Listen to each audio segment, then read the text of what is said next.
Tu te lèves un matin, tu ouvres ton ordi et là, ton site a perdu 40% de son trafic. T'as rien changé, t'as rien fait de mal et pourtant, tu n'es plus visible. T'as juste oublié un truc essentiel. Google pense tout seul et tous les 3 mois, il change sa façon de réfléchir. Ce qu'on appelle un core update. C'est quand Google met à jour son cerveau. Et aujourd'hui, je vais t'apprendre à mettre à jour le tien. Parce que c'est pas ton site qui a été puni, c'est ta manière de penser qui est restée bloquée au même endroit.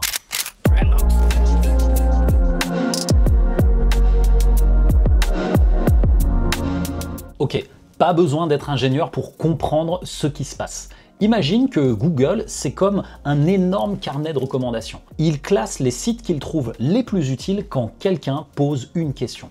Et tous les quelques mois, il se demande: est-ce que je recommande encore les meilleurs trucs? Alors du coup, il change ses critères, il observe les tendances et surtout, il écoute ce que les gens aiment et ce qu'ils détestent. Et il décide: à partir d'aujourd'hui, je mets en avant ce qui est le plus clair et le plus utile pour les humains. C'est ça, un core update. En réalité, c'est Google qui revoit sa copie. Pas pour te punir, mais pour s'améliorer. Et forcément, quand ça arrive, ça tangue. Depuis le 30 juin, c'est comme une grosse vague numérique. Certains surfent dessus, d'autres se noient dedans. T'as des sites qui gagnent plus de 15%, d'autres qui plongent de moins 40%. Et tout le monde panique. Mais c'est pas une fin du monde numérique, c'est une réorganisation du cerveau d'Internet. Et la vraie question, c'est: est-ce que toi, t'es encore à la hauteur? Ou est-ce que t'as juste mis à jour ton propre cerveau? On va commencer par les croyances toxiques à dégager. Croyance numéro 1, Google m'en veut! Non, Google ne te connaît même pas. Il fait juste ce qu'il pense être le mieux pour les utilisateurs. Croyance numéro 2, faut tout changer, maintenant, vite!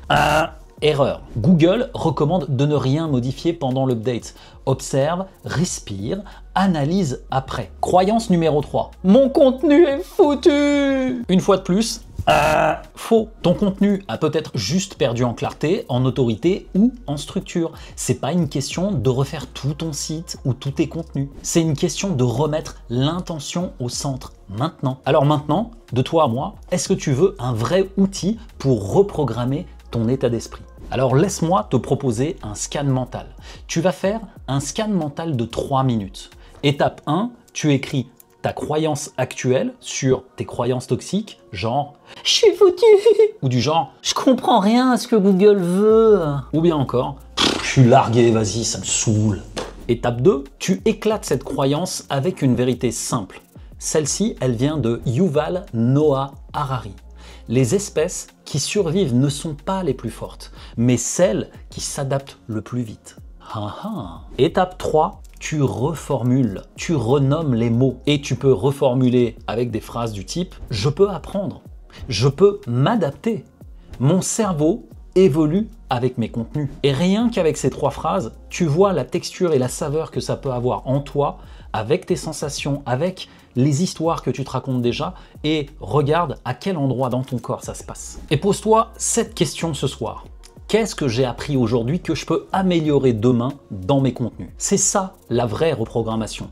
Un core update, c'est pas la fin du monde. C'est une mise à jour pour revenir au cœur de ton taf. Créer du contenu plus clair, plus utile et plus humain. Et ouais. Et si tu veux pas revivre ça dans 3 mois, like, partage cet épisode et abonne-toi à la newsletter Croyance et surtout mets à jour ton cerveau, tes émotions et ton humanité. Pas juste ton site. Je préfère le préciser. Alors, tu choisis quoi? Ta liberté d'esprit ou tes croyances?